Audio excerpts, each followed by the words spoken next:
call the honourable member for Gellibrand, I would remind the House that the honourable member is making his maiden speech, and I would ask the House to extend to him the same courtesies as we have just extended to the honourable member for O'Connor. I call the honourable member for Gellibrand. Thank you, Madam Speaker. I rise to speak in this place for the first time, conscious that I do so not only in front of the House, but most importantly, my family. My two children are at the same time second and seventh generation Australians.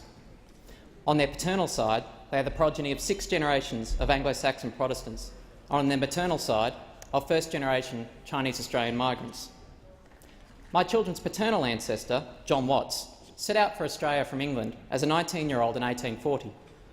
He came to Australia seeking the opportunity of what he called the colonial life, and became a landowner in the area now represented here by the member for Groom.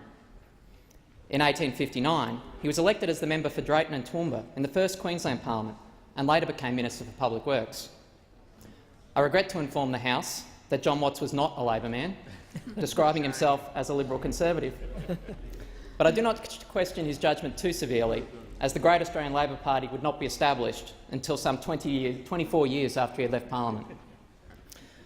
My wife and her family came to this country from Hong Kong in 1985, seeking the same freedom and opportunity in our nation as John Watts did some 150 years before them.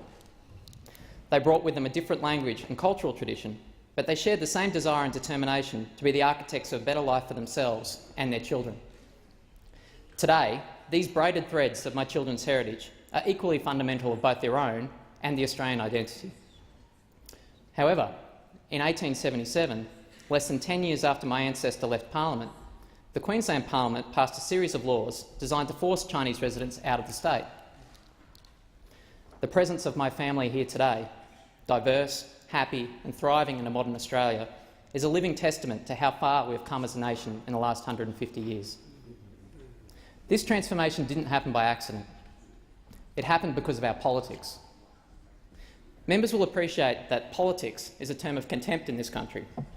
However, as unpopular as it may be, it is our politics that created the institutional framework for Australia's prosperity.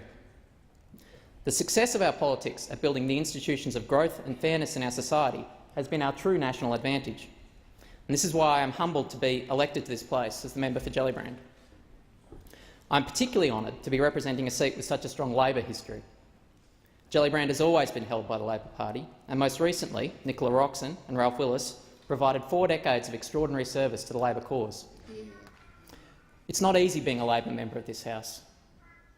While Labor's ideological objective, expanding equality of opportunity, social and economic, is very simple, more often than not, the political task of advancing this cause is a very difficult one. Labor is the fire in our democracy. We're the source of the combustion that drives political change in our nation. But this flame is difficult to maintain.